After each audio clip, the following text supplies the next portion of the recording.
asalaamaaleykum wa rahmatullah gannaaw bu ñu sante yàlla julli si yonent bi sallallahu alayhi wa sallam yàlla si dooleem ak yërmandeem dimbale nañu ba convergence démocratique bokk gis-gis moo njëkk a déposé listam tey si mardi 2 novembre fii si Thiès et histoire dina retiendra que ne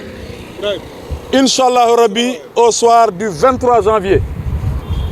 convergence démocratique bokk gis-gis mooy jël ndam li fii si Thiès Ouest parce que lii wane na ko suñu xarañ wane na ko suñu détermination wane na ko ak suñu engagement sans faille pour soppi doxalinu Thiès Ouest ñoom ñi ko jiite woon ñoo wax ñoom ñoo xeex ñoom ñoo xuloo ñoom ñoo tamante ay dëmm ma jàpp ne ñi fi nekkoon yore gestion municipalité bi bu ñu jëlaatee même ñooñ ñu bokk seeni famille jiital leen mooy nërmal doxalinu Thiès Ouest yàlla dimbale ma si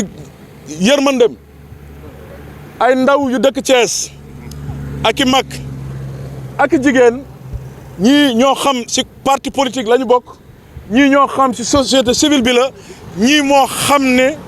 ay population yi nga xamante ne dañoo mer ñoo ñëw jiital ma def ma seeni candidat moo waral lii tey parce que lii wane ñoom seen pas-pas ak bëgg seeni dëkk wane nañu suba ba léegi amul benn candidat bu déposé ñun ñoo déposé lii wane na encore une fois que population Thiès Ouest ànd nañoo ñun te incha allah rabbi suñu borom dinañ jox ndam. sëñ bi wane nañ ko parce que gestion 7 ans gestion catastrophique lañ fi def ñoom ñoo ko wax nit ñi dégg ko amul lenn lu soppeeku la preuve ndaw ñi dëkk ci Thiès bi amatuñu terrain football espace public amatul si dëkk bi. ñi amoon ay suuf yëpp nangu nañ ko jaay ko seeni biir mu doon képp ku nga xamante ne dëkk na Thiès am na naqar dañu bàyyi tey ba mu des weer si élection yi ñu xëy naan dañuy nettoyer dëkk bi te ñëpp xam nañu ne ay sareetu voiture ak i mbaam ñoo doon jël mbalit yi di ko tuuri élection ya tax ñu bëgg a nax askan bi nax dëkk bi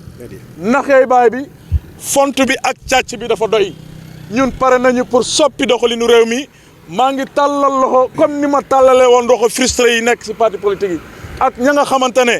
d'accord ñu si gestion municipalité bi ak ñi nga xamante ne d'accord ñu si équipe bi fi nekk ñu ñëw ànd bokk say bokk benn say bokk ndey bokk baay liggéey ngir soppi doxalinu dëkk bi lépp nag nañ ko teg si dëgg lépp nañ ko teg si jàmm lépp nañ ko teg si calme que le meilleur gagne incha allah. loolu ñoom la concerné man li ma concerné mooy li ma jiite mooy convergence démocratique bokk gis-gis loolu dégguma man maay candidat wu doomu Thiès ñi bëgg soppi doxalinu dëkk bi ñi nga xamante ne dëgg moo leen yàq ñi nga xamante ne dëgg moo leen tax a jóg ñoom ñoo ma jiital à 72 heures la ñu taxaw jiital ma ñu pare seen xarañ seen détermination ak seen change ak seen engagement bi nga xamante ne dañ ko jël teg ko pour soppi doxalinu Thiès ñu jël ma jiital ma lii wane na ko ñoo njëkk a pare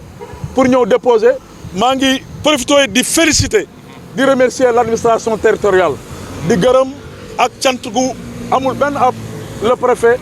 bu Thiès Sud maa ngi koy gërëm di ko sant ak ay collaborateurs am. buñ ma gëjee dégg dama jàpp ne politique du métier je suis administrateur de société damay xëy damay liggéey am ay borom kër yu ma la yaakaar nekk sama société di xëy du gont donc man defuma politique ngir métier. su ma waree liggéey dinaa liggéey su ma waree politique danaa politique comme heure politique jot na heure soppi doxalinu dëkk bi jot na population yi am si man yaakaar jiital ma moo waral tey ma taxaw Thiès waa yëpp xam ne Mouhamed Lamine Massaly est candidat au niveau de la commune de Thiès Ouest. li may wax mooy jàmm moo gën lépp looy gis si àdduna parce que ñun au-delà de la considération politique au-delà des appartenances de partis politiques ñun ñëpp ay mbokk lañu ñun ñëpp ñoo bokk suñu réew ñoo bokk suñu dëkk. dañu war a rafetal lépp yéenante jàmm di wax jàmm di dox jàmm man j'ai toujours prôné non à la violence parce que jaru ko tey la preuve démb xuloo nañu xeex nañu barki démb tey bi le président Pastef amee dëj ñoom ñëpp woo nañ ko jaale ko donc dama jàpp ne lépp dafa war a rafet nañu rafetal lépp parce que ëllëg li yëpp dañ koy nettali affaire u àdduna la nañu doxal jàmm di wax jàmm dugg si élection yi jàmm jeexal ko si jàmm différence bi wane na ko ci taxawaay bi wane na ko ci engagement bi wane na ko ci détermination bi la preuve ñun ñoo njëkk a taxawal ñoo njëkk a déclarer suñu candidature ñoo njëkk a matal ñoo njëkk a déposé. xam nga mbirum terrain du ay affaire jël journaliste yi wax loolu ñëpp wax nañ ko ñëpp xam nañ ko man bu dee tur la suñu borom may na ma tur bu dee xam la je ne passe pas inaperçu à Thiès dafa fekk man samay jëf ju baax ak samay jëf ju rafet ak jàppale nit ñi si sutura jiitu na sama action politique démb tey soo ko ñëw moo tax tiituma ragaluma fu ma jëm te gëm naa ni si kàttan yàlla incha allah rabi au soir du 23 janvier incha allah rabi ndam li dinañ ko dégg feneen fu ñu foogeewul comme ni ñu yaakaarul woon ne candidat la. mais man je suis un acteur politique li ma ñor te ma xam ko te gëm ko mooy fii nga xam ne fii laa juddoo yaroo fi màggee fi jàngee fi tekkee fi moom laa xam leneen lijjantiwuma ko li ma lijjanti mooy fii ma mooy sama gox. Thiès Ouest man daal man sama bopp man sama jëmu bopp li ma intéressé mooy Thiès Ouest leneen après leneen lañ koy liggéey mais comme fii laa samp ndënd fii moo ma intéressé man fii laay wax. may def mooy gëm naa ne si kàttan yàlla suñu borom képp ku amoon naqar si gestion wu commune Thiès Ouest man fas yéene naa saafara seen i jafe-jafe parce que nag population bi toll na foo xam ne dañoo war a yeewu war nañu xool ñan la ñuy dénk seen i commune parce que nit ku amul xëy amoo porte amoo place tekki woo dara si réew nga jël yaakaaru ab askanu lëmb dénk ko balaa muy lijjanti jafe-jafe askan bi kollam lay njëkk a lijjanti loolu moo ñu tardal moo ñu sonal te moo ñu sooxee la preuve ñun ñëpp xamante nañu ku si nekk Thiès la dëkk man la ma am Thiès laa ko def la ma fi yorit Thiès waa yëpp gis nañ ko nëbatuuma làkkatuuma nañu xool ñu nekk dans d'excellentes conditions ñu dénk ko seeni commune waxuma rek Thiès rek mais Sénégal yëpp laa wax nañu bàyyi ñi nga xamante ne gelwaar gi c'est des cas sociaux ñu jël leen dénk leen yaakaaru dëkkub lëmb ñu jël ko di ko salfaanoo ak seeni njaboot loolu dafa war a dagg te nañ ko commencé fii si Thiès créé fi rupture ñu xool ñu ñuy fal ak ñu ñuy dox seeni commune. Permettez-moi d'abord de rendre grâce à Allah le Tout-Puissant qui m'a donné la force et la détermination d'être là avec une population consciente et qui ont toujours prôné pour le changement de la commune de Thiès Ouest. Leur détermination, leur engagement et l'amour qu'ils ont pour la commune de Thiès Ouest nous ont poussé aujourd'hui à être la première personne à déposer notre candidature au niveau de la préfecture de Thiès Est, de Thiès Sud. Ouest. De Thiès Sud, parce que c'est la commune, par une population soucieuse de leur vécu quotidien. Et les choses sont en train de se parler d'elles-mêmes.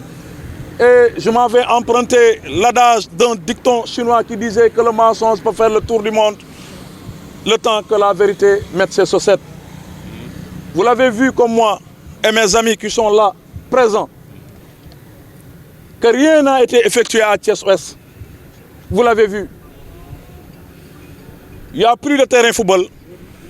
Il n'y a plus de lieu où les gens puissent sortir et se réfléchir. Toutes les postes de Thiès ont été vendues. Nos ressources ont été dilapidées. Aujourd'hui, je peux dire encore une fois que je porte la candidature des sans-voix. C'est eux, c'est pas moi, mais c'est eux qui ont porté ma candidature. Mais je peux le dire parce que j'ai toujours prôné pour la droiture. Et ce que nous ont posé aujourd'hui a été prêt. Et je les défie et je continuerai à les défier. Inch'Allah Rabbi, au soir du 23 janvier, Inch'Allah Rabbi, la convergence démocratique, beaucoup gis-gis, triomphera ici à Thiès. Inch'Allah Rabbi, seul le pouvoir divin appartient au bon Dieu. Je crois en Allah le Tout-Puissant et Inch'Allah Rabbi, Dieu sera avec nous comme il nous l'a montré tout de suite. Mais j'ai toujours œuvré, je n'ai pas attendu à 2 ou 3 mois des élections pour répondre à la demande sociale des Thiessoises et Thiessoises. J'ai toujours été là. La preuve, cette constance m'a permis aujourd'hui d'être le premier à déposer sa liste. Cela prouve notre détermination, notre engagement et l'amour que nous avons pour la commune de Thiès-Ouest. L'heure est à l'unité pour la consolidation de toutes les forces vives. Parce qu'au-delà des appartenances politiques, nous sommes tous des Sénégalais. La preuve, hier il y avait un accident. La majeure partie des leaders politiques ont envoyé des messages de condoléances aux leaders de PASTEF. Donc rien ne vaut la violence. Travaillons ensemble, ce pays-là nous appartient. Travaillons la main dans la main pour qu'il y ait des élections libres, transparentes, démocratiques. et démocratique. Mais les gens doivent choisir les candidats. La preuve, si on prend quelqu'un qui a des problèmes de dépenses quotidiennes, on le met à la tête d'une commune, avant de répondre à la doléance des Thiessois et Thiessoises, il va s'enrichir. C'est ce qui nous est arrivé à Thiès. Il est temps à ce que les gens prennent cette rupture-là. Qu'on prenne des gens qui sont aisés,